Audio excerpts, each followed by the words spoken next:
পবিত্ৰ ৰমজান উপলক্ষে ওলাই আহিছে এদল যুৱক। ৰোজাদাৰৰ বাবে যোগান ধৰিছে বিনামূলীয়া ইফতাৰ।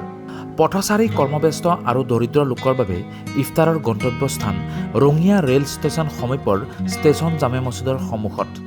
আজি ৰমজান মাহৰ ৯ নম্বৰ ৰোজা। ৰমজানৰ প্ৰথমটো দিনৰ পৰাই ৰঙিয়াৰ হেল্পিং হেণ্ড নামৰ গোটটোৱে আগবঢ়াইছে বিনামূলীয়া ইফতাৰ। ৰমজানৰ ৩০টা দিনেই তেওঁলোকে এনেদৰে ইফতাৰ যোগান ধৰিব বুলি জানিব দিয়ে।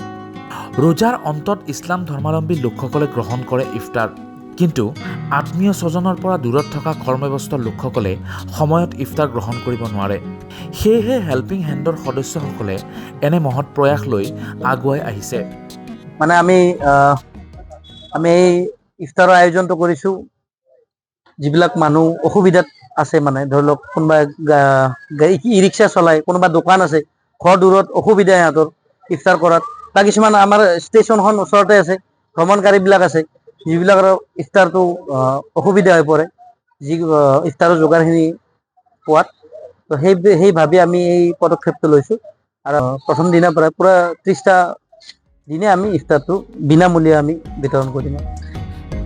ইফতাৰত যোগান ধৰিছে বহু কেইবিধ সুস্বাদু খাদ্য। উল্লেখযোগ্য যে হেল্পিং হেণ্ডৰ এই মহৎ কামত অমুছলমান লোকেও সহায় কৰিছে। পবিত্ৰ ৰমজান উপলক্ষে আমি প্ৰথম দিনৰ পৰা আজি আমি 30টা ৰোজালৈকে আমি বিনামূলীয়া ইফতাৰ যোগান ধৰিম বুলি আমি প্ৰয়াস কৰিছোঁ। আৰু এই প্ৰয়াসত আমাৰ ওচৰ চুবুৰীয়া, আমাৰ যথেষ্ট ওচৰৰ বাসিন্দাই যথেষ্ট আমাক সহযোগিতা আগবঢ়াইছে। আৰু আমাৰ উঠি অহা প্ৰজন্ম সকলোৱে আমাৰ লগত মানে পুৰা আমাৰ হিন্দু মুছলিম মিলি লাগিছে এই বস্তুটোত। আৰু উপযুক্ত সময়ত আমি ধৰক এই যোনটো হেল্পিং হেণ্ড আমাৰ এই গ্ৰুপটোৰ নাম, উপযুক্ত সময়ত আমি সেইটো গ্ৰুপেৰে আৰু ৰাজহুৱা উন্নয়নৰ হকে আমি সকলো কাম কৰিম বুলি ভাবি আমি পৰৱৰ্তী কালত আমি আশা কৰিছোঁ। ইফতাৰ বিতৰণৰ উপৰিও বিভিন্ন সময়ত অন্যান্য বহু মানৱ সেৱাৰ কাম কাজত আগুৱাই আহে হেল্পিং হেণ্ড। উল্লেখযোগ্য যে হেল্পিং হেণ্ডৰ এনে পদক্ষেপক শলাগ লৈছে সচেতন মহলে। ৰঙিয়াৰ পৰা ইন্তাজ আলী ৰিপৰ্ট, আৱাজ দ্য ভইচ।